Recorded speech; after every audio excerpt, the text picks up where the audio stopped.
Hello everyone, welcome to all.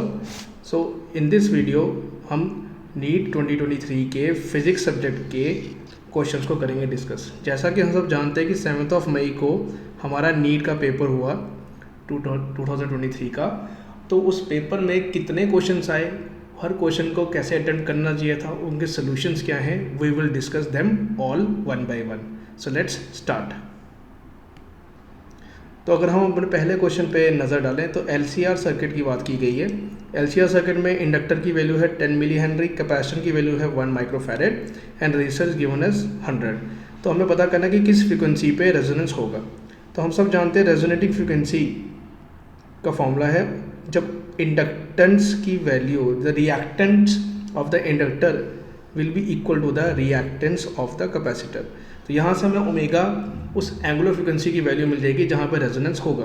तो omega की value जब आप सॉल्व करेंगे it will B 1/√LC, 1/√LC। तो जैसे आप इसकी वैल्यू सॉल्व करेंगे आफ्टर पुटिंग द वैल्यूज, तो ओमेगा आपका आ जाएगा 1/√L। एल की वैल्यू कितनी है हमारे क्वेश्चन में? एल की वैल्यू हमारे पास 10 मिली हेनरी। 10 मिली हेनरी होगा 10⁻⁻2 और कैपेसिटेंस की वैल्यू हमारे पास 1 माइक्रोफैरेड। माइक्रो हो गया 10⁻⁻6। तो ओवरऑल हमारे पास जो वैल्यू आएगी वो आएगी 10⁻⁻8 का अंडर रूट मतलब 10⁻⁻4। 10⁻⁻4 हमारा हो जाएगा 10⁻4। ये है हमारे ओमेगा की वैल्यू। लेकिन हमें फ्रीक्वेंसी चाहिए, तो we know variable 2πf is equal to 10⁻4।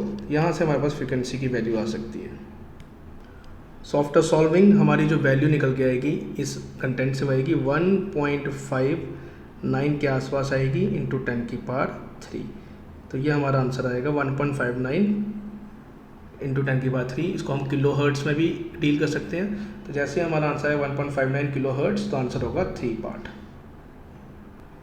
तो हम बात करेंगे क्वेश्चन नंबर 2 की। क्वेश्चन नंबर 2 में हमारे सामने है डायग्राम। हमें ये बताना है कि इसमें करंट की डायरेक्शन क्या होगी। तो अगर हम इन दोनों बैटरीज पे फोकस करें, इन दोनों बैटरीज में 10 और 5 दोनों एक दूसरे को अपोज कर रहे हैं, तो डोमिनेट कौन करेगा? 10 करेगा। तो ओवरऑल हमारे पास जो सर्किट डायग्राम बनेगी वो बनेगी 5 वोल्ट की बैटरी विद 1 ओम रजिस्टर यहाँ, 2 ओम का रजिस्टर यहाँ और 7 ओम का रजिस्टर यहाँ। ओके, ये आपका पॉइंट हो जाएगा ए, ये पॉइंट आपका हो जाएगा बी। तो करंट आपकी जाएगी हाई पोटेंशियल से लो की तरफ। तो ये है करंट के जाने का रास्ता। तो करंट हमारी जाएगी ए टू बी, तो हमारा ये वाले ऑप्शन हो जाएंगे गलत। और करंट कितनी जाएगी? 5/10, डैट इज़ 1/2 एम्पियर की करंट। तो 1/2 एम्पियर की करंट जाएगी, वो भी कहाँ से आएगी? ए से बी। तो ए से बी 1/2 की करंट डैट इज़ 0.5। तो हमारा आंसर हो जाएगा ए पार्ट। हम बात करेंगे क्वेश्चन नंबर 3 की। क्वेश्चन नंबर 3 में हमें दिया गया है गैल्वेनोमीटर। गैल्वेनोमीटर जिसमें कोई डिफ्लेक्शन शो ना हो रही हो। अब गैल्वेनोमीटर में डिफ्लेक्शन शो कब नहीं होगी? वो तब नहीं होगी जब उसके लेफ्ट वाली साइड और राइट वाली साइड का पोटेंशियल डिफरेंस सेम आएगा। इसका मतलब ये आर के अबाउट जो पोटेंशियल ड्रॉप आएगा वो ड्रॉप एग्जैक्टली 2 वोल्ट का होना चाहिए। तो 2 वोल्ट से ड्रॉप कैसे आएगा उसको हम करते हैं कैलकुलेट। तो so drop will be I into R and that should be equal to 2 volt. तो what is a current? Current की वैल्यू होगी 10 डिवाइडेड बाय 400 प्लस आर। क्योंकि मेरे को पता है कि जब गैल्वेनोमीटर से करंट नहीं जा रही तो आपके पास करंट सिर्फ इस सर्किट से जा रही होगी लाइक दिस। तो ये आ गया आपकी current into resistor, that should be equal to 2। After solving हमें मिल जाएगा यहाँ पर 5R is equal to 400 plus R. तो यहाँ से R की वैल्यू आपके पास आ जाएगी 100 ओम्स। तो ये है आपका required answer. Gas is -50 degree, to what temperature gas should be heated? कितना हीट करें ताकि RMS speed is increased by 3 times. It is not increased to, it is increased by. Increase by का मतलब है कि अगर आपकी पुरानी स्पीड v है वो 3 गुना वाले कंटेंट से बढ़ चुकी है, तो नई स्पीड आपकी हो जाएगी 4v। तो after solving we will know that thing कि वेलोसिटी जो है रूट ऑफ टेम्परेचर का फंक्शन होती है। तो अगर आप देखें तो पुरानी स्पीड और नई स्पीड का जो रेशियो आएगा ये है नई स्पीड अपॉन पुरानी स्पीड को, रेशियो आएगा 4:1 and that should be equal to नया टेम्परेचर T डिवाइडेड बाय पुराना टेम्परेचर इन केल्विन्स। तो पुराना टेम्परेचर जो केल्विन में आएगा वो 223 आएगा। तो आफ्टर सॉल्विंग टेम्परेचर की वैल्यू जो मेरे पास आएगी वो आएगी आप हमारे पास लेट इट बी 3568 केल्विन। ये हमारे पास आंसर आएगा। लेकिन आंसर हमें जो दे रखा है वो कुछ ऑप्शन केल्विन में है, कुछ ऑप्शन डिग्री में है। तो केल्विन में ये आंसर हो जाएगा और यही टेम्परेचर अगर डिग्री में आए तो डिग्री में ये हो जाएगा 273 कम कर देंगे 3295 डिग्री सेंटीग्रेड। तो या तो ये आंसर होना चाहिए या तो ये होना चाहिए। तो अगर हम ऑप्शन मैच करें तो हमारा आंसर आ जाएगा 1। तो ये है हमारा आंसर। तो इस क्वेश्चन में हमें दिया रखा है the ratio of the radius of gyration of a solid sphere और radius of gyration of the thin hollow sphere of the same mass and same radius about its axis. अपने ही एक्सिस में लगाना है। हमें पता है रेडियस ऑफ गायरेशन का फॉर्मूला क्या हो सकता है। It is basically moment of inertia जो बॉडी का होता है डिवाइड बाय m और उसका अंडर रूट। ये आपका आंसर हो सकता है रेडियस ऑफ गायरेशन का।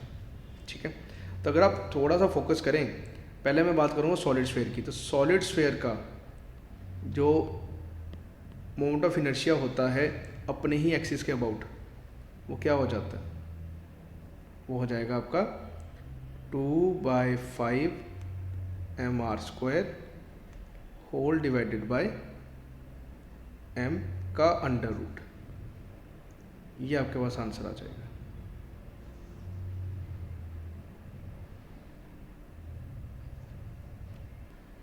तो सॉलिड स्फीयर की वैल्यू हमारे पास आएगी रेडियस ऑफ गायरेशन की। तो k of solid sphere will be under root 2/5।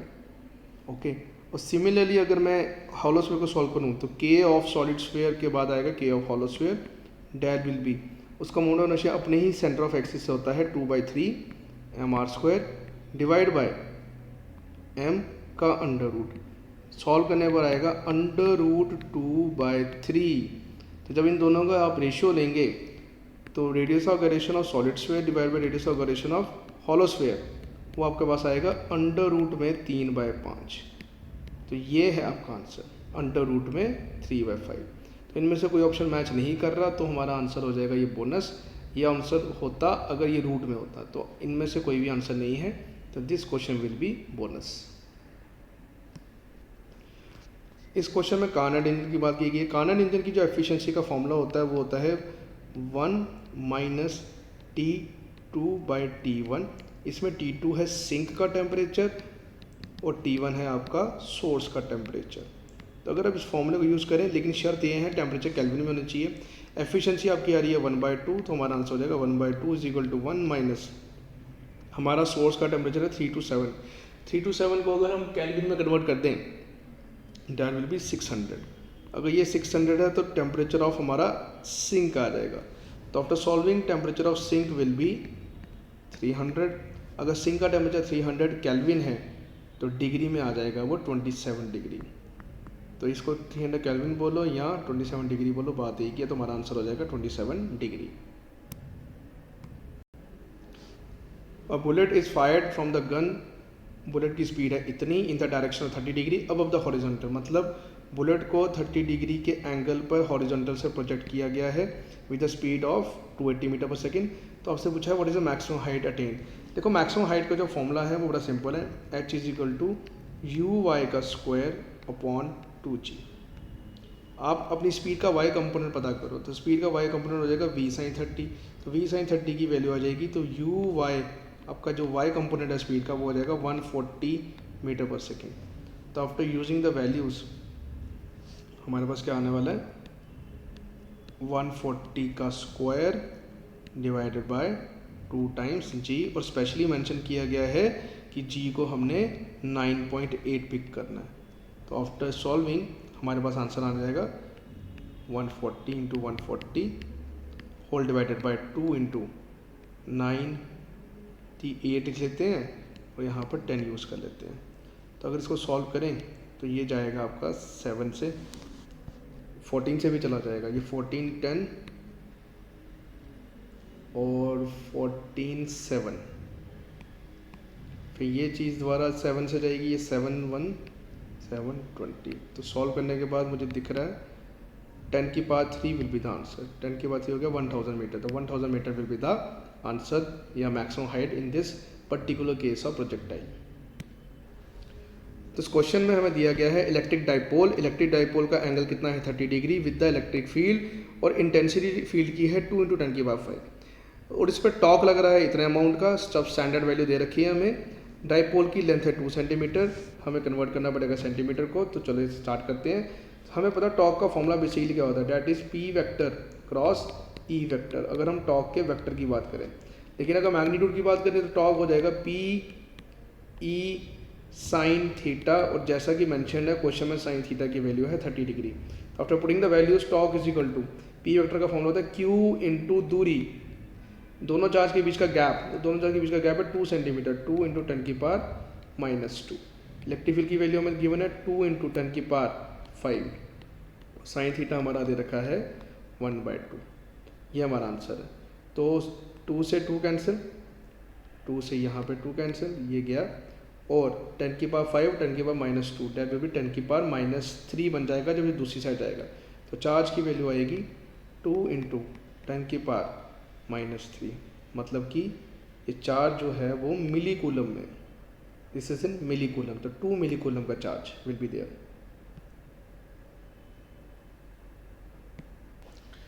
तो इस स्टेटमेंट वाले क्वेश्चंस की तरफ चलते हैं। तो इस क्वेश्चन में दे रखा है photo voltaic devices can convert optical radiation into electricity. तो फोटो वोल्टिक नाम से समझ आ रहा है ऐसा डिवाइस जो फोटोन वाली चीज़ या लाइट वाली चीज़ को वोल्टेज जैसी चीज़ में कन्वर्ट करे। तो कहने का मतलब है यस, ये स्टेटमेंट सच है। फोटो वोल्टिक डिवाइसेस का काम ही ये है कि ऑप्टिकल एनर्जी मतलब लाइट की एनर्जी, लाइट की मदद से या फोटोन की मदद से आपने क्या कन्वर्ट करना है, इसको इलेक्ट्रिसिटी में कन्वर्ट करना है। तो ये स्टेटमेंट आपकी सही है, दिस इज राइट। दूसरी, Zener diode is design to operate under reverse bias condition in breakdown region. ये बात भी स्टेटमेंट सही है। ज़ीनो डायोड आपका एज अ वोल्टेज रेगुलेटर का ही काम करता है, it act as a voltage regulator, और ये रिवर्स बायस कंडीशन में ही काम करता है इन ब्रेक डाउन रीजन। तो ये स्टेटमेंट भी सच है। तो अगर इन दोनों स्टेटमेंट के हिसाब से देखा जाए मोस्ट अप्रोप्रिएट आंसर देखना चाहिए। बोथ स्टेटमेंट 1 और 2 आर इनकरेक्ट, ये गलत बात है।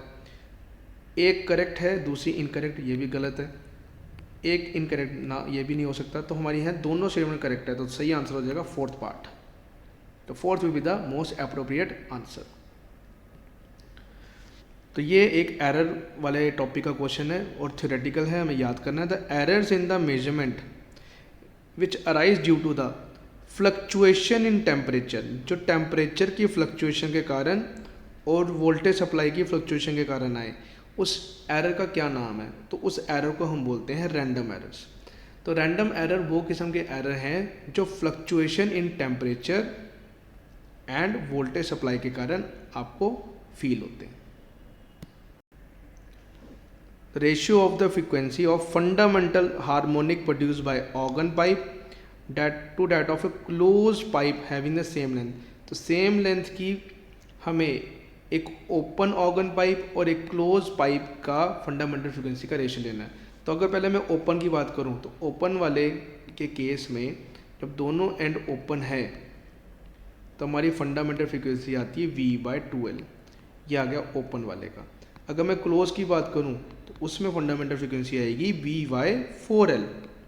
तो V/4L will be the answer in close वाला केस।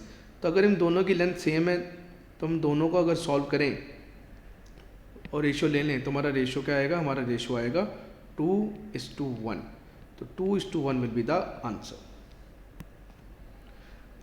अब बात करेंगे मैग्नेटिक फ्लक्स की। तो net magnetic flux through any close surface, ये इंटरेस्टिंग बात है।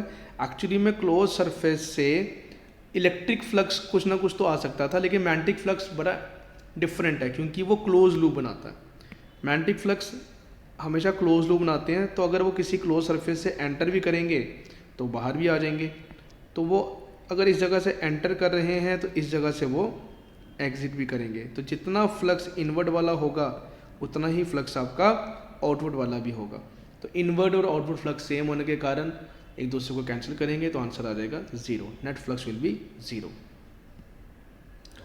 तो इस क्वेश्चन में हमें कुछ वर्क फंक्शन दे रखे हैं, किस किस के, सीजियम के, पोटाशियम के और सोडियम के। इनके वर्क फंक्शन 2.14, 2.3 और 2.75 रिस्पेक्टिवली। अब आ गया कि आपने एक रेडिएशन भेजी, इलेक्ट्रोमैग्नेटिक रेडिएशन भेजी, लेकिन कितने अमाउंट की, उसकी एनर्जी है 2.20, तो आपकी एनर्जी है 2.20। अब 2.20 एनर्जी किसके वर्क फंक्शन से ज़्यादा है वो चेक करना है। आपके पास तीन किस्म के वर्क फंक्शन है, 2.75, 2.30 और 2.14। तो इट इज़ वेरी ऑब्वियस कि आपके फोटोन की एनर्जी जो है वो किसी के वर्क फंक्शन से जब ज़्यादा होगी तभी तो वो उसको इलेक्ट्रॉन को एमिट कर पाएगी।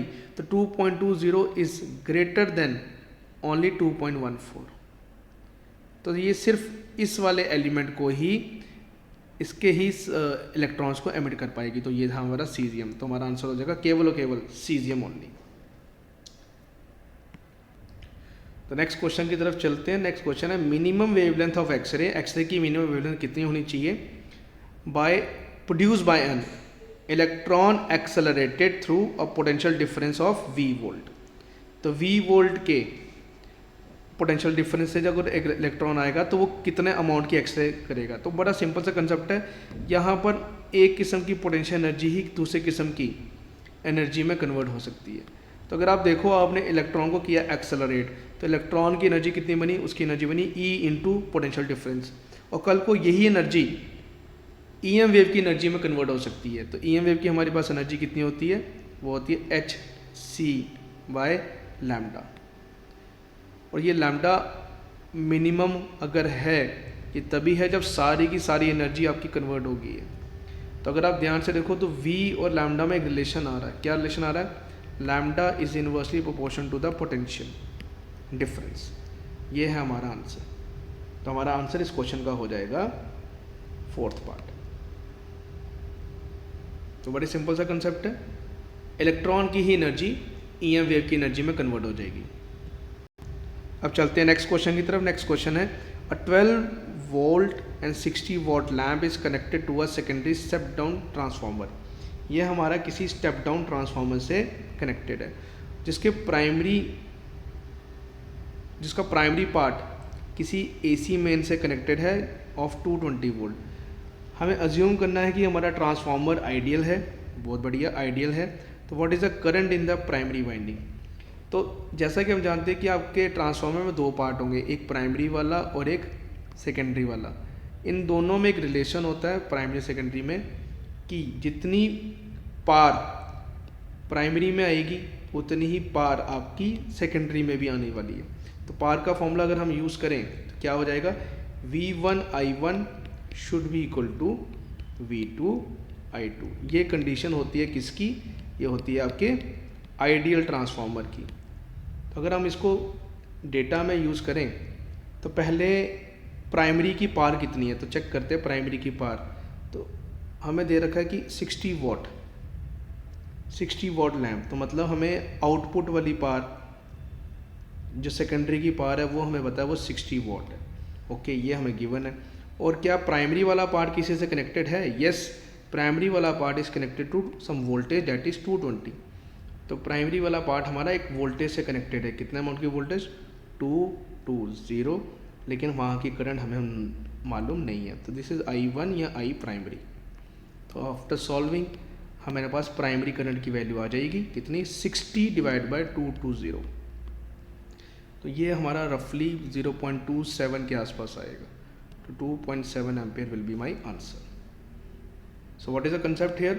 तो कंसेप्ट आइडियल वाले ट्रांसफार्मर में primary power should be equal to secondary power. तो क्या हो जाएगा हमारा आंसर? 0.27।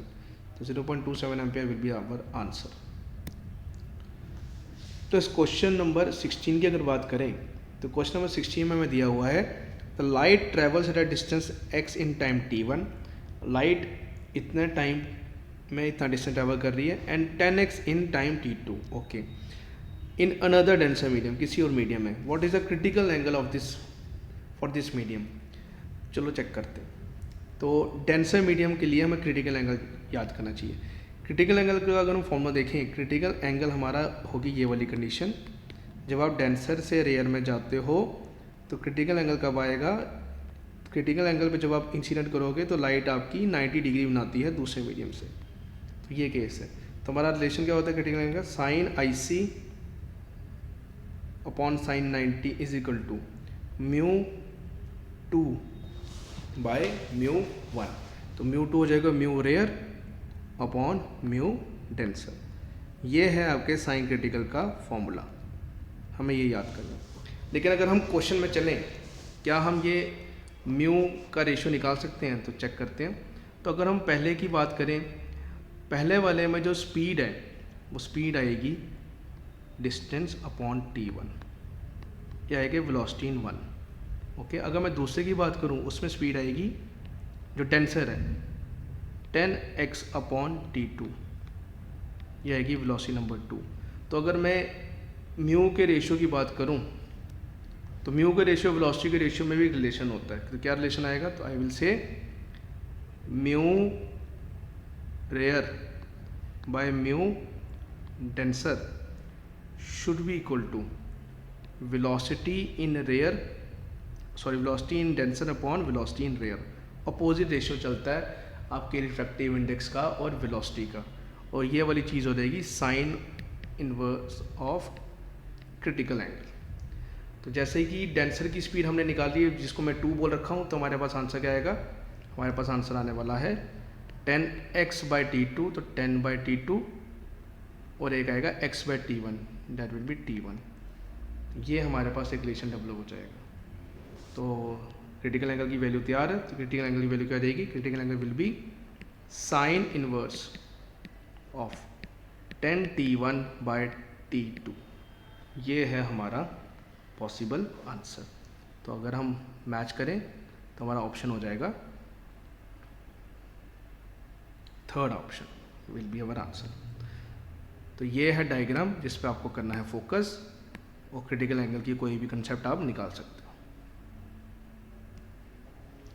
तो इस क्वेश्चन में मैं दे रखा है मेटल वायर जिसका मास है ये, इस फॉर्मेट में दी है। तो ऑब्वियसली जो पहला वाला पार्ट है वो आपकी एवरेज वैल्यू हो जाएगी, और दूसरा वाला पार्ट जो है वो आपका मीन एब्सोल्यूट एरर हो जाएगा। मीन एब्सोल्यूट एरर, ये आपका एरर वाला पार्ट होता है। ठीक है, इस फॉर्मेट में आपको चीज़ें दे रखी हैं। क्या क्या दे रखा है, आपको मास दे रखा है, रेडियस दे रखा है, और लेंथ भी दे रखा है। तो आपसे पूछा कि बताओ परसेंटेज एरर कितना आएगा डेंसिटी का। अब डेंसिटी का फॉर्मूला में याद होना चाहिए। तो डेंसिटी का फॉर्मूला हो जाएगा total mass upon total volume, और वॉल्यूम का फॉर्मूला होता है πr² into length, this is volume. तो अगर आप इसको एक परसेंटेज के फॉर्मेट या एरर के फॉर्मेट में कन्वर्ट करो, तो हम कहेंगे the relative error in density is equal to relative error in mass plus r की पावर 2 है तो 2 times relative error in radius plus 1 time relative error in length. ये एक फॉर्मेट होता है रिलेटिव एरर को लिखने का, अगर आपके पास फॉर्मूला डेवलप्ड है तो आफ्टर पुटिंग द वैल्यूज, जिस चीज़ को तुम रिलेटिव एरर कह रहे हो दोनों साइड को 100 से मल्टीप्लाई करो तो ये परसेंटेज एरर में भी कन्वर्ट हो जाएंगी। तो दिस इज परसेंटेज एरर। तो क्या हो जाएगा percentage error, 100 into relative error. तो क्या क्या आएगा, अगर हम डेल्टा m/m की वैल्यू पुट करें वो आएगा 0.002 divide by 4.4 plus 0.001 divide by 0.3, 2 बार आएगा क्योंकि रेडियस का स्क्वायर था, प्लस 0.02 डिवाइड बाई 5। ये है आपका कंटेंट। तो after solving we will get percentage error in density, that will be 1/2% plus 2/3% plus 2/5%। तो सॉल्व करने के बाद क्या आएगा, हमारा आंसर आएगा 1.6% will be the error in the density.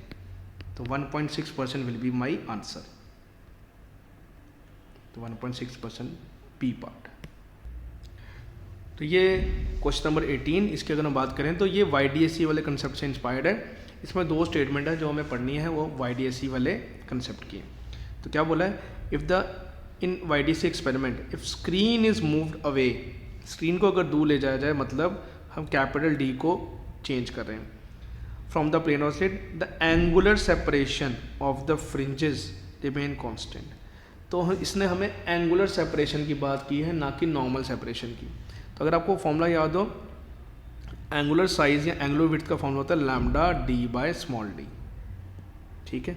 लेकिन अगर मैं, ये होता है बीटा हो गया आपका फ्रिंज का साइज या फ्रिंज की विड्थ, लेकिन अगर मैं एंगुलर सेपरेशन की बात करूं, उसका फॉर्मूला होगा लैम्डा बाय स्मॉल डी। तो lambda by small D is the formula of angular separation, और ये फॉर्मूला कहीं ना कहीं कैपिटल डी से इंस्पायर्ड नहीं है, उसके इंडिपेंडेंट है, उस पर डिपेंड ही नहीं करता। तो अगर मैं कैपिटल डी चेंज कर भी दूँ, स्क्रीन को दूर ले भी जाऊँ, एंगल पे कोई असर नहीं पड़ने वाला। तो हमारी पहली स्टेटमेंट बिल्कुल सही है, ये सच बोल रही है, इट इज़ कांस्टेंट। दूसरी बात, अगर मैं कोई मोनोक्रोमेटिक सोर्स को दूसरे सोर्स से रिप्लेस कर दूँ, मान लो रेड कलर की जगह मैं येलो कलर यूज़ करने लग गया, ठीक है, तो होगा क्या, वेवलेंथ चेंज हो जाएगी। तो अगर आप लार्जर वेवलेंथ यूज़ करने लग जाओगे तो उसका क्या असर पड़ेगा एंगुलर सेपरेशन पे। तो एंगुलर सेपरेशन का फॉर्मूला कहीं ना कहीं लैम्डा बाय डी होता है, ये फॉर्मूला हो जाएगा, ठीक है। तो अगर आप एंगुलर विड्थ की बात करें, तो if the monochromatic source is replace by another monochromatic source of larger wavelength, तो आपने वेवलेंथ बढ़ा दी, आपने वेवलेंथ बढ़ा दी, तो उससे एंगुलर सेपरेशन पे क्या असर पड़ेगा, विल इट डिक्रीज और इंक्रीज। तो लैम्डा के बढ़ने से तो थीटा बढ़ जाना चाहिए था, लेकिन यहाँ पे लिखा है डिक्रीज हो जाएगी फ्रिंज की साइज, जो कि गलत बात है। तो ये स्टेटमेंट गलत हो जाएगी। तो लैम्डा के बढ़ने से थीटा बढ़ जाएगा, लेकिन कैपिटल डी के चेंज होने से, स्क्रीन के दूर जाने से थीटा पे कोई असर नहीं पड़ेगा। तो हमारा स्टेटमेंट 1 ट्रू है और दूसरी फॉल्स है, तो हमारा आंसर हो जाएगा पहली वाली ट्रू है, दूसरी वाली फॉल्स। तो स्टेटमेंट 2 इज योर आंसर। तो स्टेटमेंट 2 हमारा आंसर हो जाएगी। तो हम बात करेंगे क्वेश्चन नंबर 19 के बारे में। क्वेश्चन नंबर 19 में है the half life of radioactive substance is 20 minutes, in how much time the activity of the substance drops to 1/16। हमें बोला गया है कि इसकी एक्टिविटी 1/16 कितने टाइम पे होगी। तो नंबर ऑफ न्यूक्लियस और एक्टिविटी का एक ही रिलेशन होता है, अगर आप देखें तो वो रिलेशन होगा 1/2 की power n, where small n will be the number of half lifes, ठीक है। तो a क्या है इस टाइम की एक्टिविटी, a0 क्या है पुरानी वाली एक्टिविटी। तो आप चाहते हो कि अभी की जो एक्टिविटी है वो 1/16 हो जाए, तो a/a0 की वैल्यू हो जाएगी 1/16, दैट विल बी 1/2 की power n, n will be the number of half life. तो कितनी हाफ लाइफ गुजर चुकी होंगी, तो n की वैल्यू आएगी आपकी 4, मतलब 4 हाफ लाइफ आपकी पास हो चुकी हैं। एक हाफ लाइफ की वैल्यू है 20 मिनट्स, तो 4 हाफ लाइफ की वैल्यू हो जाएगी 80 मिनट्स। तो आंसर हो जाएगा हमारा 3 part. So in this 20 question हमें पूछा है equivalent capacitance of the system. तो इक्विवेलेंट कैपेसिटेंस के लिए आप ये देखो ए और बी के बीच में कितने कैपेसिटर लगे और किस अरेंजमेंट में लगे हैं। तो 3 और 3 वाले आपके लगे हैं पैरेलल में, इनका आंसर हो जाएगा 6। तो ये 6 और ये 3 वाले लगे हैं सीरीज़ में, तो हमारे पास क्या है, एक 3 वाला और एक 6 वाला सीरीज़ में है। तो 3 और 6 का सीरीज़ कॉम्बिनेशन विल बी 2, तो आंसर हो जाएगा 2। इस क्वेश्चन में हमें कार्बन रजिस्टर डिटरमाइन करने को बोला गया है, उसके कलर कोड्स को डिटरमाइन करना है, इसका रिप्रेजेंटेशन है ये। तो हमें बोला है कि थर्ड बैंड का कलर क्या होगा। तो अगर हम इसको रिप्रेजेंट करें, it can be represented as 22 × 10 की पावर 3 ±5%। तो अगर हम अपने 10 की पावर देखें, वो that will be third band. तो थर्ड बैंड हमारा हो जाएगा ऑरेंज, थर्ड बैंड हमारा हो जाएगा ऑरेंज, क्योंकि थर्ड बैंड की यहाँ कलर पावर जो है वो है आपकी 3, तो 3 इज़ द पावर, तो हमारा ये ऑरेंज को रिप्रेजेंट करता है कलर कोडिंग के हिसाब से। Orange will be our answer. तो इस क्वेश्चन में हमें दिया गया है एक एसी सोर्स के बारे में। AC source is connected to a capacitor due to which decrease in operating frequency. तो अगर एसी सोर्स के साथ एक कैपेसिटर लगा दिया जाए तो कैसे करंट आएगी। तो जब कैपेसिटर यूज़ होगा तो करंट का फॉर्मूला हो जाएगा वोल्टेज एसी वाली divide by reactance of the capacitor into sine omega T. ये हो जाएगा आपके करंट का फॉर्मेट। तो अगर हम फॉर्मेट में नोट करें तो आगे क्या हो जाएगा हमारा, एक्स सी की वैल्यू हो जाएगी ओमेगा सी, तो V naught omega C sine omega T, this is a format of our current. तो अगर आप ध्यान से देखें ओमेगा के साथ वेरिएशन कैसा आएगा आपके डिस्प्लेसमेंट करंट का, तो जैसे जैसे आपका ओमेगा की वैल्यू कम होती जाएगी आपके करंट की वैल्यू भी हमें कम होती नज़र आ रही है। तो ओमेगा के कम होने से हमारी करंट भी कम हो जाएगी, तो डिस्प्लेसमेंट करंट विल डिक्रीज। तो इस क्वेश्चन में बोला है vehicle travels half the distance with speed B, मान लीजिए डी डिस्टेंस ट्रैवल करना, 2d डिस्टेंस ट्रैवल करना है, डी डिस्टेंस उसने v स्पीड से ट्रैवल किया और बाकी d डिस्टेंस उसने 2v की स्पीड से ट्रैवल किया। तो बताओ एवरेज स्पीड क्या, तो एवरेज स्पीड का फॉर्मूला हमारा हो जाएगा total distance upon total time taken. तो टोटल टाइम कितना लगा, पहली वाले पार्ट में टाइम लगा हमारा d/v का, दूसरे में टाइम लगा d/2v का। तो आफ्टर सॉल्विंग हमें मिल जाएगा that will be 3v upon ऊपर आएगा 2 और यहाँ पे आएगा 2 का v², डी हो जाएगी कैंसिल, तो हमारा आंसर हो जाएगा 4v/3। तो 4v/3 will be our answer. तो इस क्वेश्चन में पूछा है the amount of energy required to form a soap bubble, soap bubble को बनाने में जिसका रेडियस 2 सेंटीमीटर होगा, उस बबल को बनाने में हमारी कितनी एनर्जी लगने वाली है। तो देखो एनर्जी का फॉर्मूला अगर हम देखें तो सरफेस एनर्जी का फॉर्मूला हो जाएगा तो टी इंटू सरफेस एरिया, तो स्फेयर का सरफेस एरिया होता है 4πr², लेकिन ध्यान से देखें ये ड्रॉप नहीं है, ये आपका बबल है, सो बबल, तो इसमें 2 सरफेस होती हैं, तो यहाँ पर 2 भी आएगा। तो ये है energy required to form a soap bubble, bubble में 2 सरफेस होंगी। तो यहाँ पर अगर इसको वैल्यूज़ को पुट करें तो हमारे पास आंसर आ जाएगा 2 × 0.03 × 4 × पाई × r², 2 × 10⁻² का होल स्क्वायर, ये। तो आफ्टर पुटिंग द वैल्यूज़ हमारे पास आंसर जो आएगा वो आएगा 3.01 × 10⁻⁻4 जूल्स, ये हो जाएगा हमारा आंसर। तो हमारा आंसर है 2 पार्ट।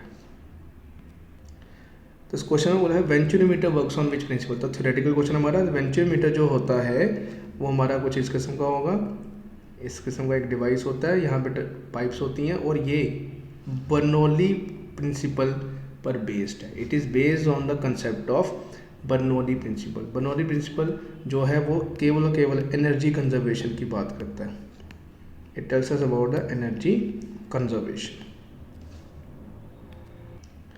तो इस क्वेश्चन में दिया हाइड्रोजन स्पेक्ट्रम के बारे में, तो बोला है कि शॉर्टेस्ट वेवलेंथ इन बार्मर सीरीज, बार्मर सीरीज की शॉर्टेस्ट वेवलेंथ है लैम्डा। तो बताओ ब्रैकेट सीरीज की शॉर्टेस्ट वेवलेंथ क्या हो जाएगी। तो अगर मैं बार्मर सीरीज की बात करूं तो शॉर्टेस्ट वेवलेंथ तब होगी जब आप 2 वाले शेल से इन्फिनिटी वाले शेल पे जाओगे। तो 1/λ का फॉर्मूला क्या होगा, r × 1/2 का स्क्वायर माइनस 1/∞ का स्क्वायर। जब आप 2 से इन्फिनिटी पे जाओगे तब आपकी एनर्जी मैक्सिमम होगी और वेवलेंथ आपकी शॉर्टेस्ट होगी × z का स्क्वायर। तो ये है मेरा लैम्डा मिनिमम इन बार्मर। तो अगर मैं इसकी बात करूँ तो लैम्डा मिनिमम का वैल्यू क्या आ जाएगी, तो लैम्डा मिनिमम की मेरे पास वैल्यू आ जाएगी, ये आ जाएगा 4/r/z², ये है lambda minimum in the Barmer. Okay, लेकिन अगर मैं बात करूँ, इसको मैं लैम्डा 1 बोल देता हूँ। अगर मैं ब्रैकेट की मिनिमम की बात करूँ, ब्रैकेट सीरीज होती है आपकी 4 से इन्फिनिटी तक, ब्रैकेट सीरीज होगी 4 से, तो उसको मैं लैम्डा डैश या लैम्डा 2 बोल दूँ। तो ब्रैकेट के लैम्डा 2 की वैल्यू अगर मैं बोलूँ वो क्या हो जाएगी, r रेडबर्ग्स कांस्टेंट 1/4 का स्क्वायर माइनस 1/∞ का स्क्वायर, क्योंकि अगेन शॉर्टेस्ट निकालनी है मुझे वेवलेंथ, लेकिन of Brackett series. Which series, bracket आपकी 4 से स्टार्ट होती है। तो अगर इसको सॉल्व करेंगे तो ये आपका आ जाएगा लैम्डा 2 की value that will B 16 / r/z²। अगर इसको बार्मर वाले से कंपेयर किया जाए तो बार्मर वाले की वैल्यू हमारी क्या थी, तो बार्मर वाले की वैल्यू अगर मैं डालूँ r/z² की वैल्यू मेरे पास हो जाएगी 1/r/z² की वैल्यू हो जाएगी हमारी 4/λ1। It will be 4/λ1। तो ये हमारी वैल्यू हो जाएगी, और λ1 क्या है, बामर वाले का वेवलेंथ। तो आफ्टर सॉल्विंग λ2 की वैल्यू क्या हो जाएगी, 4λ1। ब्रैकेट का minimum wavelength is 4 times the wavelength of बामर। तो हमारा आंसर हो जाएगा 4 टाइम्स। तो इस क्वेश्चन में हमें दिया गया है the potential energy of a long spring when stretch by 2 centimetre. अगर 2 सेंटीमीटर स्ट्रेच करेंगे तो उसकी पोटेंशियल एनर्जी यू है। अगर उसको 8 सेंटीमीटर स्ट्रेच किया तो हमें बताना है कि इसकी पोटेंशियल एनर्जी क्या हो जाएगी। तो हमें पता है पोटेंशियल एनर्जी का फॉर्मूला, तो हाफ के एक्स स्क्वायर, एक्स कितना मान लेते हैं 2 सेंटीमीटर, तो हाफ के 2 का square that will be 4k/2 2k। तो 2k को अगर हम u कहेंगे, तो अगर बोलेंगे इसको 8 सेंटीमीटर स्ट्रेच कर दिया, तो 8 सेंटीमीटर वाले को हम u डैश बोले, तो that will be half k into 8 का स्क्वायर, 8 का square will B 64/2 that will B 32k। तो अगर आप दोनों को कंपेयर करें, इन दोनों में 16 का रेशियो आ रहा है, तो इसका मतलब नई पोटेंशियल एनर्जी जो है पुराने वाले से 16 टाइम ज़्यादा है।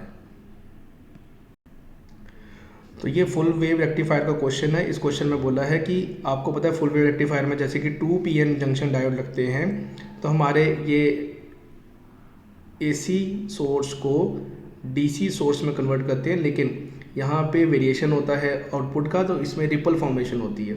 तो इस रिपल फॉर्मेशन को, जो AC में रिपल फॉर्मेशन होती है, उसको रेक्टिफाई करने के लिए, ठीक करने के लिए हम क्या यूज़ करते हैं। तो ये NCERT से क्वेश्चन उठाया हुआ है। वहाँ पे साफ साफ लिखा है कि हमें या तो कैपेसिटर यूज़ करना चाहिए पैरेलल में, या हमें इंडक्टर यूज़ करना चाहिए सीरीज़ में।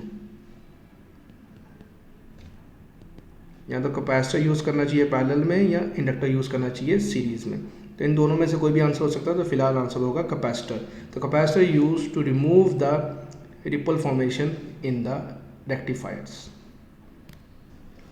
तो इस क्वेश्चन में बोला है magnetic energy store. Magnetic energy store किसके अंदर, इंडक्टर के अंदर। इंडक्टर के अंदर कितनी एनर्जी स्टोर है, इंडक्टर की वैल्यू है 4 माइक्रो हेनरी और करंट है आपकी 2 एम्पेयर।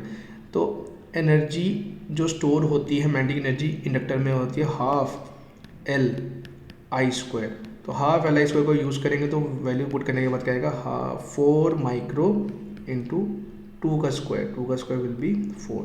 तो answer will be 8 micro joules. तो 8 micro joules will be the answer. तो इस क्वेश्चन में ईट और ds मतलब कि फ्लक्स के बारे में बात की गई है ओवर अ सरफेस। सरफेस के थ्रू इलेक्ट्रिक फील्ड और एरिया का जो डॉट प्रोडक्ट है उसके बारे में बात की गई है। तो क्या कहा इसने, अगर ये चीज़ जीरो आ रही है तो इसका मतलब magnitude of electric field on surface is constant. इसका मतलब मैग्नीट्यूड कांस्टेंट हो ये कोई ज़रूरी नहीं है, क्योंकि E.ds का इंटीग्रेशन जो ज़ीरो आ रहा है फॉर अ क्लोज सरफेस, ये बेसिकली ये शो कर रहा है कि Q/ε0 वाली term for a close surface is also zero. मतलब फ्लक्स ओवरऑल इज ज़ीरो। तो पूरी बॉडी से फ्लक्स नहीं आएगा, ये इस बात का इंडिकेशन है। या उसके अंदर Q नेट ज़ीरो होना चाहिए। तो इनमें से Q नेट ज़ीरो होना चाहिए, तो charge must be necessary inside. तो ये बात तो गलत है, चार्ज अंदर प्रेजेंट नहीं होना चाहिए, ये स्टेटमेंट रॉन्ग है। Electric field inside surface necessary uniform, electric field के बारे में हम कमेंट कर ही नहीं सकते। इलेक्ट्रिक फील्ड यूनिफॉर्म हो ऐसा कोई ज़रूरी नहीं है, तो ये स्टेटमेंट गलत है। तो जो सबसे अप्रोप्रिएट स्टेटमेंट वो ये है कि ओवरऑल फ्लक्स जीरो आना चाहिए। तो वो कब आएगा, जितनी इलेक्ट्रिक फ्लक्स की लाइन एंटर कर रही है उतनी इलेक्ट्रिक फ्लक्स की लाइन लीव भी करनी चाहिए, तभी तो E.ds ज़ीरो आएगा। तो E.ds ज़ीरो कब आना चाहिए, जब फ्लक्स जो एंटर कर रहा है, जो फ्लक्स जो लीव कर रहा है वो सेम हो जाए। तो सबसे अप्रोप्रिएट आंसर इसमें आएगा 4। बाकियों के बारे में हम इतने अच्छे से कमेंट नहीं कर पाएंगे। तो इस क्वेश्चन में दिया गया है football player is moving in the southward direction. पहले फुटबॉल प्लेयर साउथ में जा रहा था और सडनली वो ईस्ट में मूव कर गया, ठीक है। तो वो सडनली ईस्ट डायरेक्शन में मूव कर गया। तो ये उसकी फाइनल मोशन की वेलोसिटी होगी, ये उसकी इनिशियल मोशन की वेलोसिटी होगी डायरेक्शन में, और स्पीड दोनों की सेम है। वो मुड़ गया ताकि वो ओपोनेंट से टकराए ना। तो आपने पता करना है कि बताओ उसमें फोर्स की डायरेक्शन क्या है। तो फोर्स की डायरेक्शन वही होगी जो एक्सेलरेशन की होगी, और एक्सेलरेशन की डायरेक्शन या acceleration vector it all depends on the change in velocity vector. मतलब मुझे v final vector minus v initial vector की डायरेक्शन चेक करनी है, तो वो एक्सेलरेशन की डायरेक्शन होगी और वही फोर्स की डायरेक्शन है।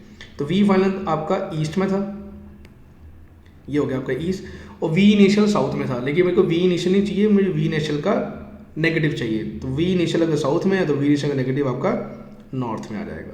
तो ये v फाइनल वेक्टर और ये आपका माइनस v इनिशियल वेक्टर, इन दोनों को जोड़ेंगे तो यही आपका चेंज इन एक्सेलरेशन की डायरेक्शन आएगी। चेंज इन वेलोसिटी की डायरेक्शन है और यही आपके एक्सेलरेशन की डायरेक्शन है। तो ये समहाउ यहाँ कहीं लाई करेगा, और ये रीजन जो आपका है ये आपका रीजन है नॉर्थ ईस्ट। तो डेल्टा वी की डायरेक्शन भी नॉर्थ ईस्ट, एक्सेलरेशन वेक्टर की डायरेक्शन भी नॉर्थ ईस्ट, और आपके फोर्स के वेक्टर की डायरेक्शन भी नॉर्थ ईस्ट। तो हमारा आंसर क्या आ जाएगा? North east. 2 will be the answer. तो इस क्वेश्चन में हमें दे रखी है एक wire which is suspended from the ceiling and stretch by a weight W, जो W वाले वेट से स्ट्रेच होगी और फ्री एंड से उसके ऊपर W आपने attach at its free end. अच्छा, ओके। वेट आपने हैंग किया है वायर के साथ, वायर का कोई खुद का वज़न नहीं है, ये इंपॉर्टेंट बात है। तो आपसे पूछा बताओ किसी भी जगह पे लॉन्गिट्यूडनल स्ट्रेस क्या होगा। लॉन्गिट्यूडनल स्ट्रेस का फॉर्मूला हो गया longitudinal force upon the area. और देखा जाए हर जगह पे जब इसका वज़न नहीं है तो हर जगह पे आपको जो फोर्स मिलेगी वो रीस्टोरिंग फोर्स W की ही मिलेगी, चाहे आप किसी भी जगह पे चेक कर लो, हर जगह पे आपको रीस्टोरिंग फोर्स W की ही मिलेगी। ठीक है, तो जो हर जगह फोर्स W की है तो किसी भी जगह पे स्ट्रेस का फॉर्मूला क्या हो जाएगा? The restoring force upon cross section area, that will B W by A। तो W by A will be the answer at any portion. ये उस क्वेश्चन की बात है जिसमें आपने वजन हैंग किया हुआ है, इसमें खुद का सेल्फ वेट नहीं है। तो इस क्वेश्चन में बोला है एंगुलर एक्सेलरेशन। एंगुलर एक्सेलरेशन आपका हो गया एंगुलर वेक्टर्स की बात, मतलब अल्फा की बात हो गई है। तो alpha of a body which is moving along the circumference of circle, वो कहाँ पे होगा? तो अगर हम सर्कुलर मोशन की बात करें, कोई भी चीज़ अगर सर्कुलर मोशन में घूम रही है तो ये उसके मोशन करने की टेंडेंसी है। लेकिन जो एंगुलर वेक्टर्स होते हैं, कौन कौन से एंगुलर वेक्टर्स है? अगर मैं बात करूं अल्फा वेक्टर, मैं बात करूं ओमेगा वेक्टर, मैं बात करूं डी थीटा वेक्टर्स, ये तीनों के तीनों वेक्टर्स ये इस बात पर डिपेंड करते हैं कि आपकी बॉडी क्लॉकवाइज घूम रही है कि एंटी क्लॉकवाइज। फिलहाल अगर आपकी बॉडी ऐसे घूम रही है तो ये तीनों के तीनों vectors right hand thumb rule से मिलेंगे और सबकी डायरेक्शन होगी पेज के परपेंडिकुलर या अपने सर्कुलर मोशन के प्लेन के परपेंडिकुलर। तो ये है फिलहाल डायरेक्शन आपके ओमेगा वेक्टर की, अल्फा वेक्टर की और डी थीटा वेक्टर की। तो ये तीनों के तीनों जो होते हैं प्लेन के परपेंडिकुलर होते हैं। तो अगर हमने देखा जाए तो it is along the radius vector, ये गलत बात है। अल्फा जो है रेडियस वेक्टर के अलोंग नहीं, it is along the tangent ना, ये भी गलत है, ये भी गलत है। It is along the axis of rotation, ये बात सच है, क्योंकि ये जो डायरेक्शन है ये आपके एक्सिस को शो कर रही है, this is your axis of rotation. तो आपके ओमेगा, अल्फा और D theta it is along the axis of rotation, तो आंसर है थर्ड। तो इस क्वेश्चन में बोला है in plane EM wave travelling in a free space electric field component oscillate sinusoidally, बिल्कुल सही है। फ्रीक्वेंसी आपको दे रखी है इतनी, ओके, और एम्पलीट्यूड इलेक्ट्रिक फील्ड का दे रखा है इतना। देन द एम्पलीट्यूड ऑफ मैंडी फील्ड, हमें मैंडी फील्ड का एम्पलीट्यूड बताना है। एक्चुअली में EM वेव के इस क्वेश्चन में हमें पता होना चाहिए रिलेशन। तो स्पीड ऑफ EM वेव का रिलेशन इलेक्ट्रिक फील्ड की पीक वैल्यू और मैंडी फील्ड की पीक वैल्यू में है ये E0 बाई B0। हमें E0 पता है, स्पीड ऑफ EM वेव पता है, तो B0 मतलब पीक मैंडी फील्ड की वैल्यू हमारे पास आ जाएगी, क्या आएगी? E0 divide by speed of light. तो जैसे ही हम ये वाली वैल्यू यूज़ करेंगे हमारे पास वैल्यू क्या आएगी? 48 डिवाइड बाय 3 इंटू 10 की पावर 8। तो आफ्टर सॉल्विंग हमारे पास आंसर आएगा 16 इंटू 10 की पावर -8। ये आंसर आना चाहिए 16 इंटू 10 की पावर -8, लेकिन ऐसा कोई ऑप्शन नहीं है। अगर मैं इसको 10 की पावर -7 में कन्वर्ट कर दूं तो आंसर आएगा 1.6 इंटू 10 की पावर -7। तो इनको देखें तो आंसर होगा 2 पार्ट। तो इस क्वेश्चन में हमें दिया गया 2 bodies of mass m and 9m are placed at distance r, दोनों में गैप है r। द ग्रेविटेशनल पोटेंशियल, हमें पोटेंशियल पता करना है कहाँ पर? Along the line joining 2 bodies, along the line joining two bodies, एक का मास अगर m है, एक का मास अगर 9m है, दोनों में गैप r, तो हमने पूछा कि बताओ ग्रेविटेशनल फील्ड कहाँ जीरो होगी। ग्रेविटेशनल फील्ड कहीं पे बीच में जीरो होगी, लेकिन वो पॉइंट जो होगा वो m के पास होगा। मान लीजिए वो x दूरी पर जीरो हो रही है, तो हमें ये x पता करना है। तो अगर ये x हो गया तो दूसरे से क्या बचा डिस्टेंस r माइनस एक्स। तो अगर हम इलेक्ट्रिक फील्ड यहाँ पे, ग्रेविटेशनल फील्ड यहाँ पे जीरो करें तो क्या आएगा, जी एम बाय एक्स का square should be equal to G into 9m upon r minus x का होल स्क्वायर। तो आफ्टर सॉल्विंग हमारे पास आएगा r minus x divide by x should be equal to 3। तो इसको सॉल्व करने पर हमें मिल रहा है r is equal to 4 time x की वैल्यू हमारे पास आ जाएगी r बाय 4। मैंने सिर्फ एक ही पॉजिटिव वैल्यू पे फोकस किया है, क्योंकि यहाँ पे एक्चुअली में प्लस और माइनस दोनों आ सकते थे, लेकिन मुझे पता है प्लस से काम हो जाएगा, माइनस वाले पॉइंट्स बाहर के हो जाएंगे। तो x की वैल्यू होगी r बाय 4। तो इसका मतलब r बाय 4 पे इलेक्ट्रिक फील्ड जीरो है। अब इसी जगह पर मुझे पोटेंशियल पता करना है। तो ये 9m हो गया, ये आपका m हो गया, ये डिस्टेंस आपकी r बाय 4 और ये वाली डिस्टेंस आपकी 3r बाय 4। अब इस जगह पे मुझे पता करना है पोटेंशियल। तो पोटेंशियल पता करने के लिए हमें पोटेंशियल ऐड करने पड़ेंगे। पोटेंशियल का formula G M upon r by 4, दूसरा हो जाएगा जी एम अपॉन 3r बाय 4 और दोनों का पोटेंशियल होगा नेगेटिव, क्योंकि ग्रेविटेशनल पोटेंशियल इज नेगेटिव। तो आफ्टर सॉल्विंग 3 और 3 cancel, 3 4 12, 12 plus 4 16 G M by r with minus sign will be our answer. तो ये है पोटेंशियल उस जगह पे जहाँ पर ग्रेविटेशन फील्ड जीरो थी। तो आंसर होगा minus 16 G M by R. तो minus 16 G M by R will be our 2 part. तो इस क्वेश्चन में हमें फिगर दे रखी है, उस फिगर को हमें सॉल्व करना है और इक्विवेलेंट फोकल लेंथ निकालनी है पूरे कॉम्बिनेशन ऑफ लेंसेज की। तो अगर इस क्वेश्चन को हम तोड़ें तो हमारे पास 3 किस्म के लेंस आएंगे। एक पहला ये वाला लेंस आएगा जिसकी म्यू की वैल्यू होगी 1.6। फिर हमारे पास एक बाय कन्वेक्स लेंस आएगा जिसकी म्यू की वैल्यू होगी 1.5। फिर लास्ट में हमारे पास एक और प्लेन और कॉनकेव लेंस आएगा जिसकी म्यू की वैल्यू है 1.6 और सारे रेडियस की वैल्यू हमारे पास है 20। ठीक है, तो अगर हम स्टार्ट करें तो पहले वाले का फोकल लेंथ आएगा 1/f1। 1/f1 will be mu relative -1। तो बाहर हमें हवा के हिसाब से आंसर निकालने हैं। तो mu relative -1 will be 0.6 into 1/r1 minus infinity, 1/1 r1 minus 1/r2। r1 हमारे पास ये आपका इन्फिनिटी होगा तो उसको लिखने का कोई सेंस नहीं, तो हमारे पास आंसर आ जाएगा -1/20।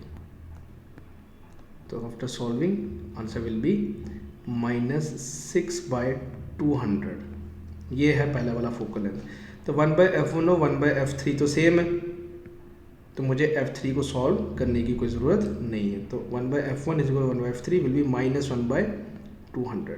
अब मैं बात करूँगा f2 की। f2 है आपका बाय कन्वेक्स। बाय कन्वेक्स को सॉल्व करने का तरीका म्यू रिलेटिव -1 विल बी 0.5 और पहला वाला भी आपका बाय कन्वेक्स होने के कारण ये वाला रेडियस पॉजिटिव 1/20 माइनस ऑफ अंदर वाला रेडियस आपका नेगेटिव -1/20। और वैसे भी बाय कन्वेक्स आपका पॉजिटिव आंसर आना चाहिए, तो आंसर आएगा आफ्टर सॉल्विंग 1/20।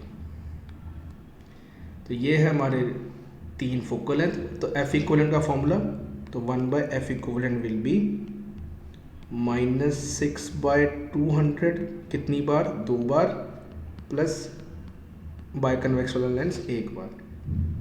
अगर मैं बेस सेम कर दूँ ये 10/200 हो जाएगा। तो -12 प्लस 10 -2/200। तो after solving -1/100 will be the 1/f equivalent की वैल्यू। तो ये आ रहा है हमारे पास f इक्वलेंट का ओवरऑल आंसर। तो फोकल लेंथ आपकी हो जाएगी -100 centimetre. -100 centimetre will be the focal length की वैल्यू। So let's start. तो हमारा आंसर हो जाएगा बी पार्ट। तो इस क्वेश्चन को 3 पार्ट्स में ब्रेक करना बड़ा ज़रूरी है हमारे लिए, ताकि हम पूरे सिस्टम का कम्बिनेशन का आंसर निकाल पाएँ। तो क्वेश्चन है calculate the maximum acceleration of a moving car so that body lying on the floor of the car remain stationery. मान लीजिए हमारे पास एक कार है, कार को मैं कितनी तेज़ी से चलाऊं कि इसके फ्लोर पे कोई ऑब्जेक्ट रखा है तो वो स्टेशनरी रहे, कार के हिसाब से स्लिप ना करे। तो इस क्वेश्चन को अगर हम ध्यान से देखें, म्यू की वैल्यू हमें दे रखी है कितनी, म्यू इज इक्वल टू 0.15। तो अगर आप कार को एक्सलेट कर रहे हो, तो अगर आप कार की फ्रेम में क्वेश्चन सॉल्व करने गए, कार की फ्रेम में क्वेश्चन अगर आप सॉल्व करने गए तो आपको सूडो फोर्स भी लगाना पड़ेगा। तो इस पर लगने वाली पीछे सूडो फोर्स जो होगी वो किससे बैलेंस हो रही होगी, इस पर आगे लगने वाले फ्रिक्शन से। तो अगर मैं एफबीडी ढंग से बनाऊं तो कार की फ्रेम में सूडो फोर्स लगेगी पीछे और इस पर फ्रिक्शन लगेगी आगे, एमजी लगेगा नीचे और नॉर्मल लगेगी ऊपर। तो अगर आप देखें फ्रिक्शन का फॉर्मूला, फ्रिक्शन विल बी, जो मैक्सिमम फ्रिक्शन लग सकती है that will be mu times normal, और फिलहाल नॉर्मल की वैल्यू होगी mg।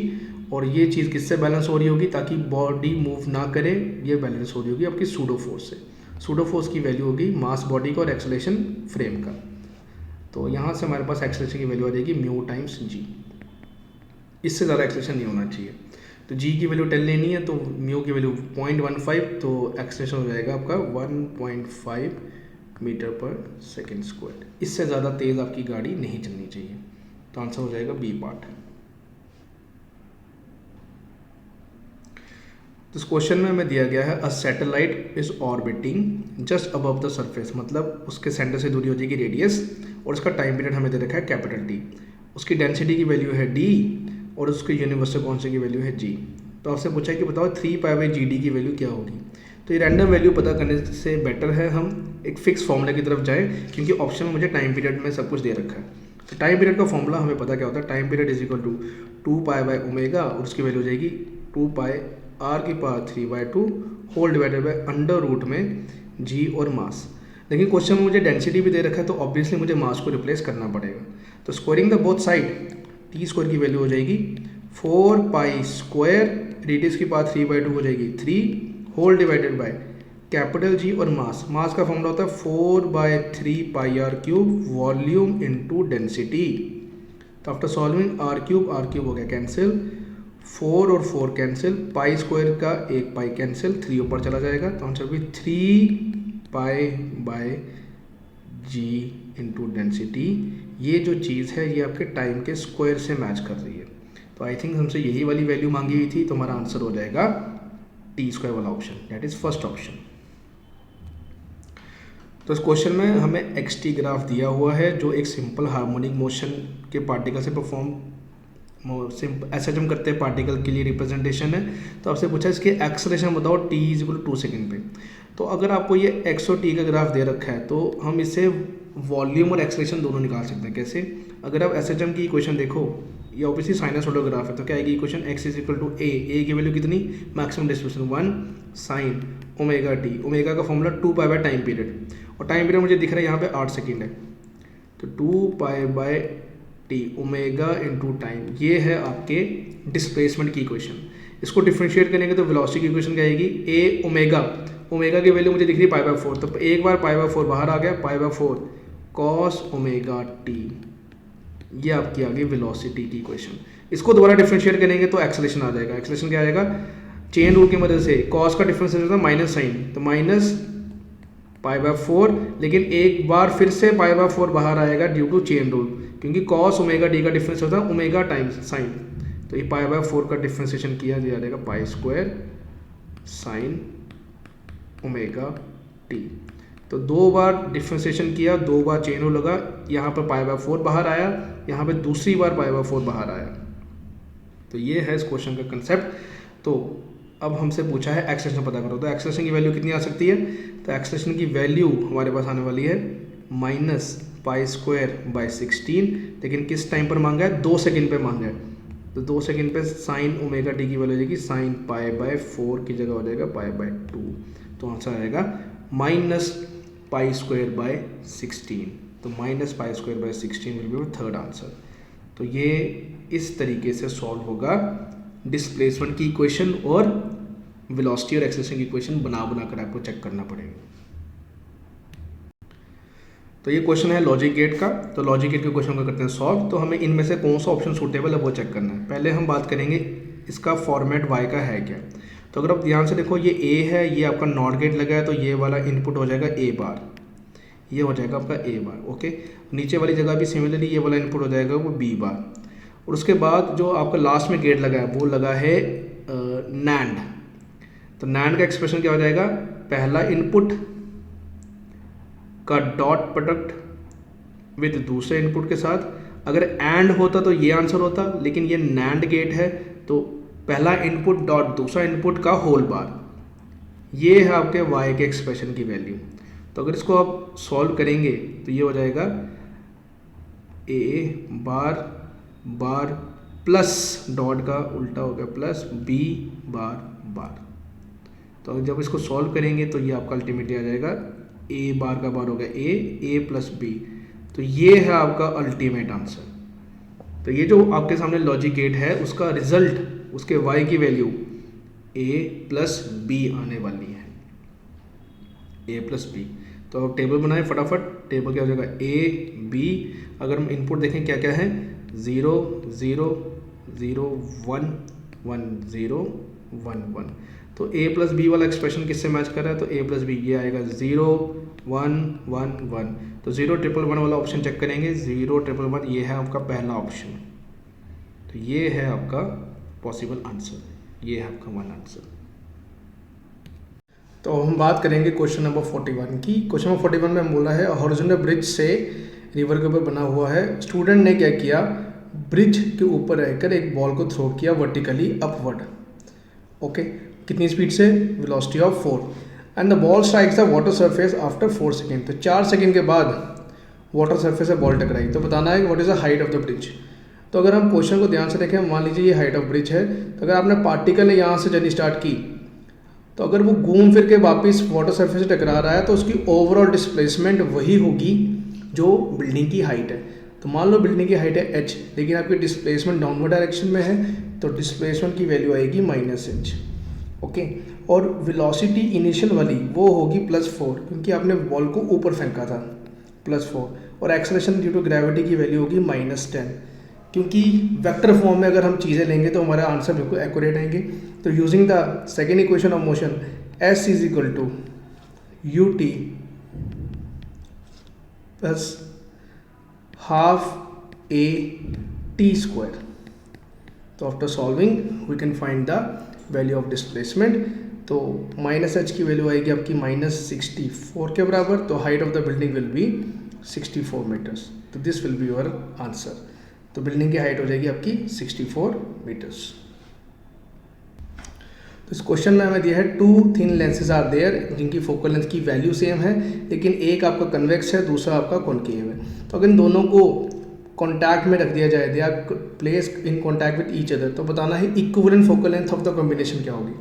तो अगर आप ध्यान से देखें, पहले की फोकल लेंथ अगर आपको पता है 1/f इक्विवेलेंट का फॉर्मूला हो जाएगा 1/f1 प्लस 1/f2, और एक का फोकल लेंथ पॉजिटिव, एक का फोकल लेंथ नेगेटिव। तो ये वाली वैल्यू आपकी आ जाएगी 0।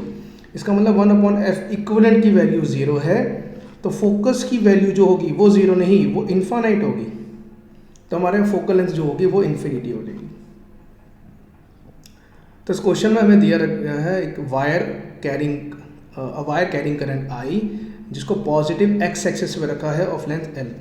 It is kept in the magnitude, field आपको दे रखी है, what is the magnitude of the force acting on the wire. तो मैग्नेटिक फोर्स का जो फॉर्मूला होता है किसी करंट कैरिंग वायर पे होता है I L vector cross B vector. ये है आपकी फोर्स का फॉर्मूला। और अगर आप डायरेक्शन देखो, वायर को आपने हॉरिजॉन्टल रखा हुआ है, तो L के साथ अगर मैं वेक्टर फॉर्म लिखूँ, it will B L in length I cap in direction cross with magnetic field. Magnetic field जो आपको क्वेश्चन में दे रखी है वो है आपकी 2I cap plus 3J cap minus 4K cap. ये हो गया I, ये हो गया L, ये क्रॉस B। ये होगा आपका फोर्स का वेक्टर वर्जन। तो जैसे आप इसको सॉल्व करेंगे, I क्रॉस I 0 हो जाएगा, तो आपके पास अल्टीमेट जो आंसर आएगा, अल्टीमेट आपका आंसर आ जाएगा 4L J cap plus 3L K cap. ये है आपका वेक्टर वर्जन में फोर्स का आंसर। लेकिन मुझे वेक्टर वर्जन ही मुझे चाहिए मैग्नीट्यूड। तो जैसे आप देख रहे हो यहाँ पे 4L जे कैप और 3L के कैप है, इनका जब रिजल्टेंट निकालेंगे वो आएगा 5L। तो फोर्स के मैग्नीट्यूड की वैल्यू जो आएगी वो आएगी I into 5L। This will be my answer. तो 5 इंटू IL 5 वाला आंसर होगा, तो आंसर होगा बी पार्ट। तो ये है आपका फोर्स का फॉर्मूला, और आपके लिए जो नेट फॉर्मूला यूज़ होगा वो ये वाला था। तो this will be our answer. तो इस क्वेश्चन में हमें दिया हुआ है a bullet is fired from a gun on an rectangular wooden block with velocity u।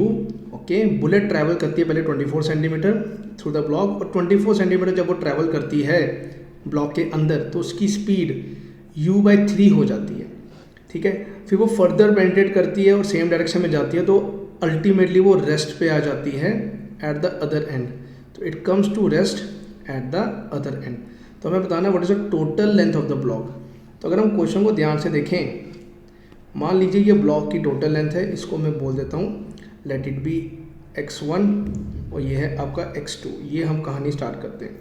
तो अगर हम देखें पहले वो 24 सेंटीमीटर चलता था, x1 की वैल्यू मैं बोलता हूँ 24 सेंटीमीटर चलने के लिए वो यहाँ पे u स्पीड से स्टार्ट करता है, और जैसे वो 24 सेंटीमीटर ट्रैवल करता है यहाँ पर उसकी स्पीड होती है u/3। तो अगर मैं यहाँ पे इक्वेशन ऑफ मोशन लगाऊँ, फाइनल वेलोसिटी का square v square is equal to u square plus 2 into retardation into s कितना 24 सेंटीमीटर। ये है हमारा पहला वाला कंटेंट, जिसको मैं x1 बोल देता हूँ थोड़ी देर के लिए। Okay, this is my equation number 1। लेकिन अगर आप x2 पे जाके जर्नी खत्म कर रहे हो तो फाइनल वेलोसिटी आपकी 0 हो जाएगी। तो दूसरी इक्वेशन अगर एंड पॉइंट के लिए लगाए तो आएगी u स्क्वायर प्लस 2ax2। तो ये है आपकी दो इक्वेशन। तो अगर आप दोनों को इक्वेट करें तो आपको u स्क्वायर बाय 9 की वैल्यू, u स्क्वायर का डिफरेंस मिल जाएगा। तो आपके पास आंसर आएगा 8/9 u square with negative sign is equal to 2ax1 also minus u square will be 2ax2। तो इन दोनों का अगर आप रेशियो लेंगे तो आपको रेशियो मिलेगा 8/9 इज बेसिकली x1/x2। तो ये है आपका रेशियो। तो x1 की वैल्यू आपको पता है, x1 की वैल्यू आपकी 24। तो इसको सॉल्व करेंगे तो x2 की वैल्यू आपकी गिन करके आ जाएगी 27। तो this will be the total length of the block. तो using the third equation of motion 2 times you will get the answer. तो इस क्वेश्चन में हमें रेजिस्टेंस 0 डिग्री पे दे रखी है कितनी 2 ओम एंड 6.8 ओम दे रखी है 80 डिग्री पे। तो हमें पता करना कि टेम्परेचर कोफिशिएंट क्या है। तो रेजिस्टेंस का जो फॉर्मूला है वो याद होना चाहिए, resistance at any temperature is equal to resistance at 0 temperature into 1 plus alpha delta T. तो ये हमारा टेम्परेचर होना चाहिए। तो आर नॉट की वैल्यू आपको पता है कितनी 2 ओम, रेजिस्टेंस आपका फिलहाल कितना है 6.8, ये हो जाएगा 1 प्लस अल्फा डेल्टा टी की वैल्यू है 80। तो ये है आपका content. After solving this alpha की वैल्यू आपकी जो बाहर आएगी सॉल्व करके वो आएगी 2.4 डिवाइड बाय 80। ये है आपका कंटेंट। तो इसको सॉल्व करेंगे हमारा रफली आंसर क्या आ जाएगा, हमारा रफली आंसर आ जाएगा 0.03, या वी कैन से 3 इंटू 10 की पावर -2। तो 3 इंटू 10 की पावर -2 पर degree will be my answer. तो our option will be 2 part।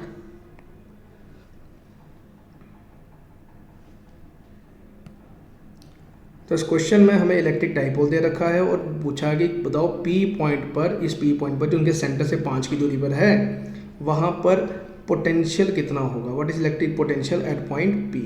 तो क्या करेंगे, अगर आप नोट करें ये जो दूरी है ये एग्जैक्टली दो चार्जेस की दूरी से कंपेरेबल है। तो जब दूरी ऐसी होगी तो हमारा पोटेंशियल आएंगे 2। तो पोटेंशियल एट पॉइंट P, तो अगर पॉजिटिव का पोटेंशियल देखें तो क्या आएगा KQ अपॉन डिस्टेंस। तो ये जो डिस्टेंस आएगा ये बचा आपका 2, KQ/2 ये आएगा आपका सेंटीमीटर्स में। ठीक है, तो 10 की पावर 2 ऊपर चला जाएगा। अगर मैं बात करूँ नेगेटिव चार्ज की तो आएगा KQ अपॉन, अब डिस्टेंस P पॉइंट का नेगेटिव चार्ज से जो बाहर आएगा वो आएगा ये distance, that will B 5 + 3 it will be 8। Again 10 की पावर 2 मल्टीप्लाई में रहेगा। तो एक प्लस एक माइनस, आफ्टर सॉल्विंग हमारा आंसर आ जाएगा 3/8 के क्यूब इंटू 10 की पावर 2।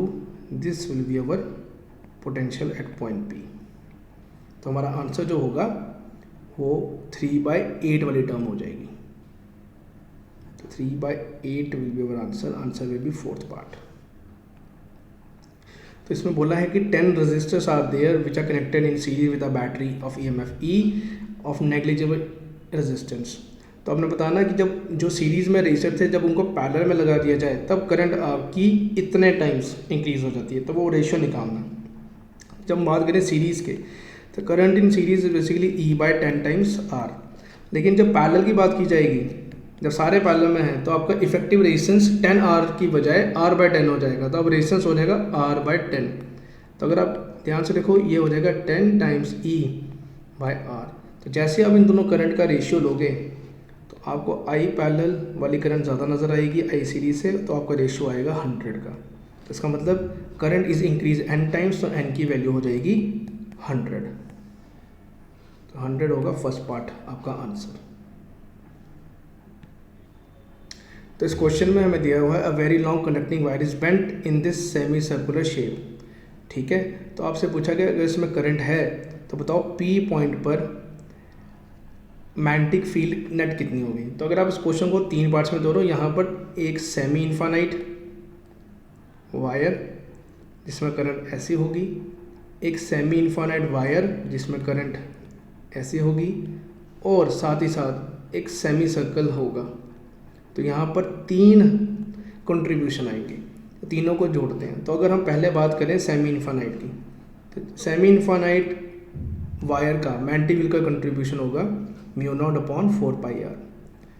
यहाँ पे कंट्रीब्यूशन आएगा μ0I/4πr।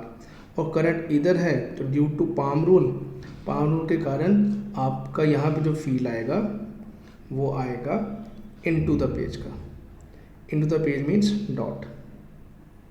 ठीक है, सिमिलरली अगर मैं बात करूँ दूसरी वायर की जिसमें करंट ऐसे है, तो इसका भी कंट्रीब्यूशन आएगा इनटू द पेज का। तो इनटू द पेज वाले कंट्रीब्यूशन अब आपके हो जाएंगे 2। तो यहाँ पर आएगा μ0I/2πr कितनी बार, 2 बार। ये है इनटू द पेज। तो स्ट्रेट वायर वाले पोर्शन के तो 2 आंसर हमारे पास तैयार है। अगर बात करें सेमी सर्कल की, सेमी सर्कल का ये देखा गया कि उसकी करंट की डायरेक्शन ऐसी थी, जिस कारण से इसका कंट्रीब्यूशन P पॉइंट पर जो आएगा वो आएगा out of the page. Using curling and thumb rule वो आएगा out of the page. Out of the page का कितना आंसर आएगा, μ0। पूरा होता तो μ0I/2r, लेकिन आधा है तो μ0I/4r। ये होगा इसका कंट्रीब्यूशन। ओके, तो अगर देखा जाए तो ज़्यादा कौन सा है, और ये आउट ऑफ वाला या इनटू द पेज वाला। तो अगर आप दोनों डेटा पे ध्यान से देखें तो जो आउट ऑफ द पेज वाला है उसका कंट्रीब्यूशन ज़्यादा होगा as compare to into the page वाला।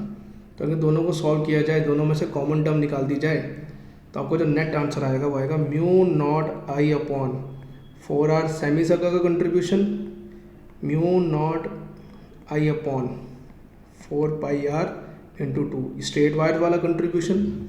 ये है डोमिनेटिंग, तो ये दोनों एक दूसरे के एंटी हैं, तो बीच में आ जाएगा माइनस। तो दोनों में से कॉमन ले लो, क्या है μ0I/4r, पीछे बचा 1 - 2/π। ये आपका आंसर है, और नेट आंसर होगा आउट ऑफ द पेज का। तो आउट ऑफ द पेज का मतलब अवे फ्रॉम द पेज। तो ये है आपका answer μ0I/4r upon 1 - 2/π pointed away from the page या आउट ऑफ द पेज। तो 2 will be our answer. So इसमें inner most orbit of hydrogen का रेडियस के बारे में कहा गया। तो पहले शेल का रेडियस इतना होता है, तो आपसे पूछा गया what is the radius of the third orbit. Third orbit का रेडियस पता करना है, तो थर्ड ऑर्बिट का रेडियस का फॉर्मूला क्या हो जाएगा, रेडियस का जनरल फॉर्मूला आपका हो जाएगा 0.53 एंगस्ट्रॉम इंटू n²/z। तो जैसे जैसे शेल नंबर बढ़ेगा n की वैल्यू बढ़ेगी। तो अगर आपसे कौन से शेल की बात की जा रही है, थर्ड शेल की, तो radius of the third shell क्या हो जाएगा 0.53 एंगस्ट्रॉम इंटू 9, क्योंकि 3 का स्क्वायर हो जाएगा 9। तो ये है आपका हाइड्रोजन लाइक आइटम के लिए। अगर मैं हाइड्रोजन की बात करूँ तो जेड की वैल्यू हो जाएगी 1। तो इसको सॉल्व करेंगे, इंटू 9 करेंगे, तो 53 वाला कंटेंट इंटू 9, तो आपका radius of third shell will be 4.77 angstrom, क्योंकि ये वैल्यूज़ जो हमने याद की हैं ये एमस्ट्रॉन्ग में होती हैं। तो ये हमारा आंसर हो जाएगा। तो आंसर होगा थर्ड पार्ट। तो इस क्वेश्चन में हमसे मांगा है इस सर्किट का नेट इम्पीडेंस। तो नेट इम्पीडेंस का फॉर्मूला क्या हो गया आपका, resistance plus XL minus XC का होल स्क्वायर का अंडर रूट, ये आपका होगा नेट इम्पीडेंस का फॉर्मूला। इसको हम Z बोल सकते हैं। तो इम्पीडेंस के लिए पहले मुझे XL और XC की वैल्यू निकालनी पड़ेगी। तो पहले हम निकालते हैं XL की वैल्यू। XL की वैल्यू क्या हो जाएगी, ओमेगा इंटू एल। और ओमेगा मुझे यहाँ से दिख रहा है, फ्रीक्वेंसी 50 हर्ट्स है, तो ओमेगा की वैल्यू होगी 2 पाई इंटू 50, ये हो गया ओमेगा। और इंडक्टर की वैल्यू है 50/पाई मिली हेनरी 10⁻⁻3, ये आ गई आपकी XL की वैल्यू। इसको जब आप सॉल्व करेंगे, सॉल्व करने के बाद आपके पास जो नेट आंसर आएगा वो आएगा 5 ओम। तो दिस विल बी ऑफ 5 ओम। ये आ गई आपकी रिएक्टेंस इंडक्टर की। हम बात करेंगे रिएक्टेंस कैपेसिटर की, तो वो होगी 1/ओमेगा C। ओमेगा की वैल्यू हमने सॉल्व कर ही ली थी, कितनी थी 2 पाई इंटू 50, ये आ गया ओमेगा। और कैपेसिटेंस की वैल्यू जो हमें क्वेश्चन में दे रखी है वो है 10⁻³ माइक्रोफैरेड, 10⁻³ और माइक्रोफैरेड, जैसे माइक्रो यूज़ करेंगे 10⁻6 ऊपर चला जाएगा। तो इसको सॉल्व करने पर जो आपका आंसर आएगा वो आएगा 10 ओम। तो आपके पास XL भी तैयार है, आपके पास XC भी तैयार है। तो XL और XC में डोमिनेट कौन कर रहा है, XC। तो XC माइनस XL की वैल्यू जो आएगी वो आपके पास बचेगी 5 ओम। तो अगर हम डायग्राम देखें तो उनकी फेजर डायग्राम बनेगी कुछ ऐसे, ये आएगा 5, ये आएगा आपका XC जिसकी वैल्यू है 10, और ये आएगा आपका रजिस्टर, और रजिस्टर की वैल्यू क्वेश्चन में दे रखी है 10। तो जब इसको सॉल्व करेंगे तो फेजर डायग्राम में ये आ जाएगा आपका 10 रजिस्टर, और XC माइनस XL की वैल्यू आपके पास आ जाएगी 5, ये वैल्यू आपके पास 5 आ जाएगी। तो सॉल्व करेंगे, Z की वैल्यू आ जाएगी 10 का स्क्वायर प्लस 5 का स्क्वायर का अंडर रूट, तो आंसर आएगा 125 का अंडर रूट, ये आपका आंसर है। और 5√5, this will be your impedance 5√5। तो इसका हमारा आंसर हो जाएगा 2 part. So in this way we have completed our all the questions of NEET 2023 of physics subject. So I hope आपको ये वीडियो से कुछ बेनिफिट मिला होगा। If you find it fruitful, so kindly share and subscribe the channel. Thank you and all the very best to all.